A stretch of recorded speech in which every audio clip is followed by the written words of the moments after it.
नागपूरच्या अनेक भागात सलग 5व्या दिवशीही संचारबंदी कायम. काही भागामधील संचारबंदी काही प्रमाणात शिथिल.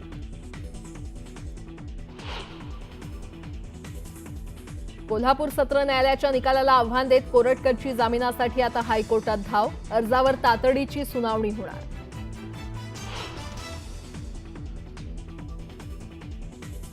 परभणीतील सोमनाथ सूर्यवंशींचा मृत्यू पोलीस कोठडीतील मारहाणीतच. न्यायदंडाधिकाऱ्यांच्या अहवालात पोलिसांवर ठपका. गोपनीय अहवाल राज्य मानवाधिकार आयोगासमोर दाखल.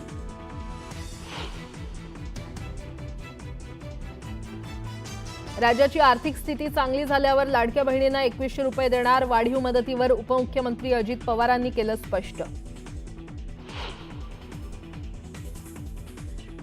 आता ड्रोन करणार खाणींची पाहणी. चुकीचं काम करणाऱ्यांवर बडगा. तहसीलदारांना दोषी धरणार. महसूल मंत्री चंद्रशेखर बावनकुळेंची विधिमंडळात घोषणा.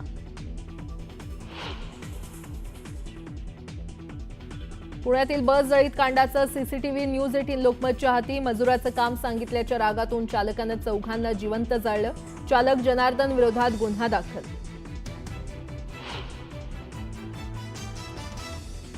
समृद्धी महामार्गावरील टोलचे दर वाढले. समृद्धीवर आता 19% जास्त शुल्क भरावं लागणार. येत्या 1 एप्रिलपासून नवे टोल दर लागू होणार.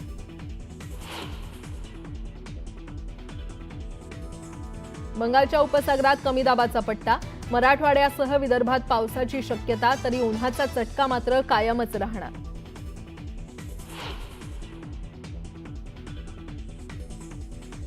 राज्यात हाय सिक्युरिटी नंबर प्लेट बसवण्यासाठी आणखी 3 महिन्यांची मुदतवाढ. 30 जूनपर्यंत HSRP बसवता येणार. वाहन चालकांना दिलासा.